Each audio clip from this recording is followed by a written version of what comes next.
Nós viemos caminhando sobre a várzea do rio, repleta de capim-elefante, com alguns coqueiros dispersos. Capim-elefante e coqueiros são adaptados à salinidade da água subterrânea que existe aqui. E era um solo de argila. E de repente, já mais próximo da calha do rio, nós encontramos esse solo arenoso. Areia. E onde existe essa areia, significa que aqui já foi leito do rio. Essa areia que foi trazida dos altos ao redor desse rio, pela erosão pluvial, a água da chuva corrente, e formou esse leito de areia. E o homem plantou feijão macaça ou feijão macaçá, porque no meio dessa areia existe a argila, um pouco de argila que veio das várzeas. Porque se for só a areia do rio, que é a areia lavada, como se chama, ela não tem nutrientes para sustentar uma planta como o feijão, nem tampouco o milho. Mas em compensação, essa areia tem menos salitre do que na várzea do rio. E aí o feijão, se tivesse chuva suficiente para alimentá-lo, e o feijão é uma leguminosa, o feijão macaçá é uma leguminosa, como todos os feijões, que tem a capacidade de tirar o nitrogênio do ar por intermédio de bactérias especializadas que moram em suas raízes, que se alimentam do nitrogênio do ar. Então, esse feijão aqui só foi plantado porque o homem acreditou que ia ter chuva suficiente para manter esse solo, esse pouco solo que existe aí de argila, úmido, para que o feijão pudesse coletar essa água e nutrientes minerais por intermédio de suas raízes. E como a gente sabe, a raiz do feijão não tem mais que 20 centímetros de comprimento. Já é uma desvantagem aqui. Aí a gente vê que o feijão não está tão feio, ainda está um pouco verde, mas ele não vai sobreviver porque não vai ter chuva suficiente aqui, a partir de agora, de maio, para sustentar a umidade desse chão, que a gente vê que é um solo arenoso.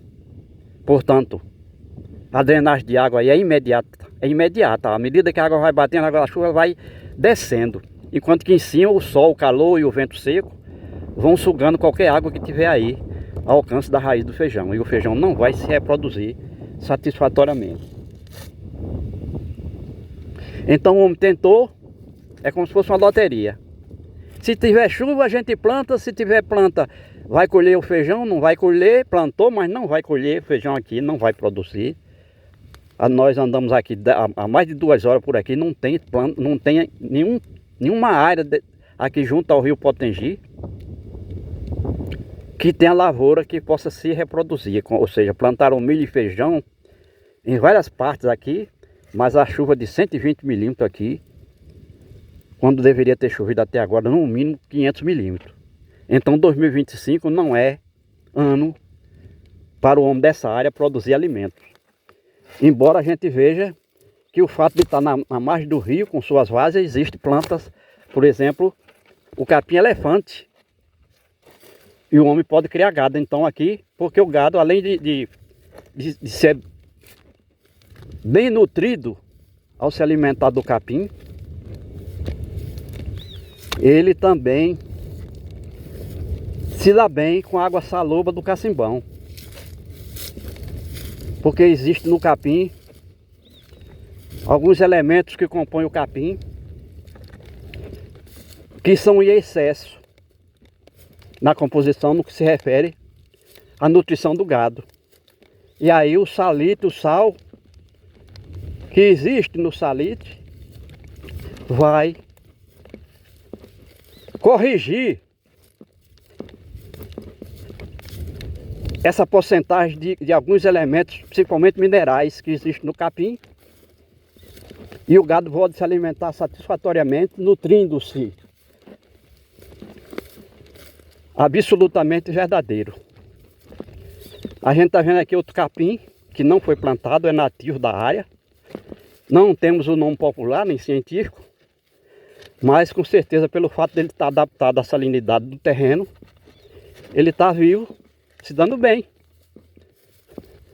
Nós vamos tentar chegar ao leito do rio que fica aí na frente. Não sabemos se vamos nesse momento, porque tem muita cerca pelo meio, onde o homem faz as suas separações para o plantio diverso. E aqui nós estamos chegando numa parte bastante arenosa, que o homem passou a capinadeira, ou foi o trator, arando a terra, provavelmente esperando que tivesse chuva suficiente para ele plantar. E se plantou, a semente não germinou porque a umidade do solo, do chão, é insuficiente para fazer com que a semente germinasse.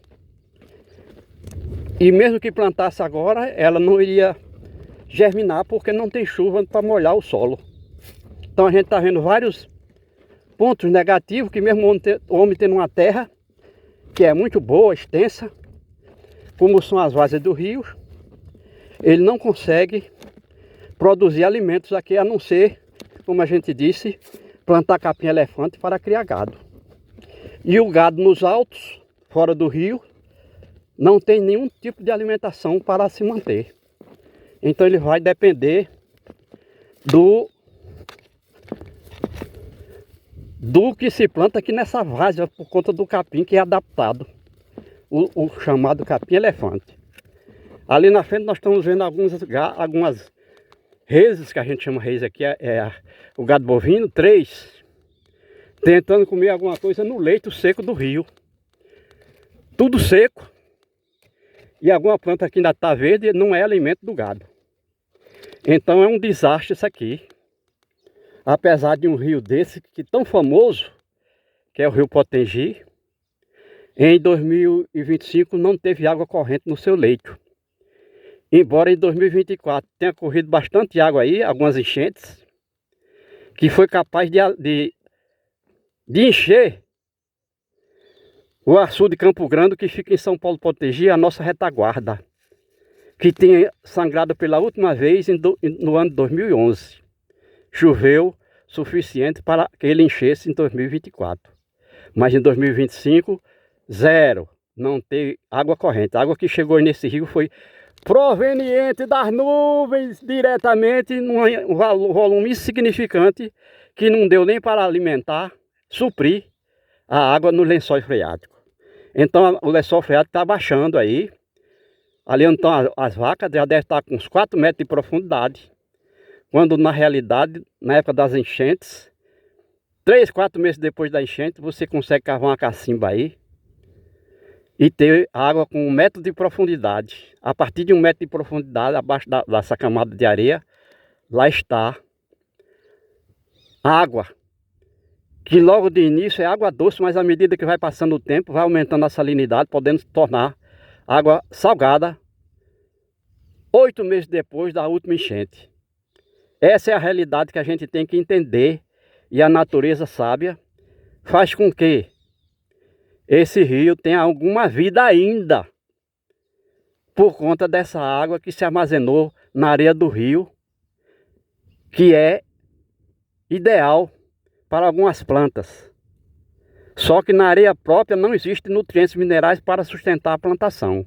Mas como a gente vê e viu, nas várzeas do rio, sim.